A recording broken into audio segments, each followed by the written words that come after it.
तो जैन धर्म के जो लोग थे उनका सामने गांव है और ये हमारे हिंदू भाइयों का घर है। तो यहाँ पे ओम वगैरह भी बना हुआ है। तो अभी चल रहे हैं आगे और मार्केट्स भी दिखाते हैं आपको। तो ये है भाई नंगर पार्कर शहर। यहाँ के पत्थर देख सके किस तरीके के जो पत्थर है। तो इस तरफ भी भाई कुछ पत्थरों में बन रहा है। तो पत्थरों में जो किस तरीके से भाई बनावट होती है, यहाँ पे खुदाई किस तरीके से होती है, बहुत ही कठिन काम है।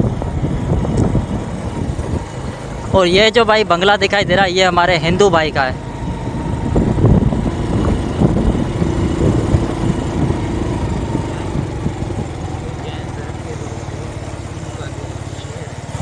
तो इस तरफ भी एक मंदिर है। तो यहाँ पे मंदिर है। तो अभी वो सामने आपको यहाँ से दिखाई दे रहा होगा जो जैन जो धर्म के मानने वाले थे उनका अपना गांव। तो भाई ये गलियाँ हैं कुछ नंगर पार्कर शहर। तो दोस्तों ये सामने ही आप देख सकते हैं ये भाई जैन टेम्पल है। जैन टेम्पल यानी कि इनका कोई। जय माता दी, जय महादेव।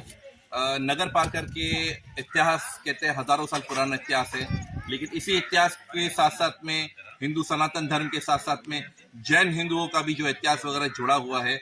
अगर जैन हिंदुओं की हम बात करें तो नगर पार्कर के अंदर जैन हिंदू भी जो है बहुत रहा करते थे, लेकिन आज भी ये मंदिर पाकिस्तान के कायम है, जबकि जैन यहाँ पर है नहीं इस वक्त।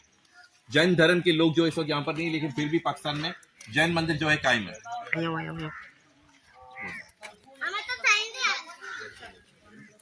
फोटा खींच लो। हाँ हाँ फोटा खींच, फोटा भी खींच।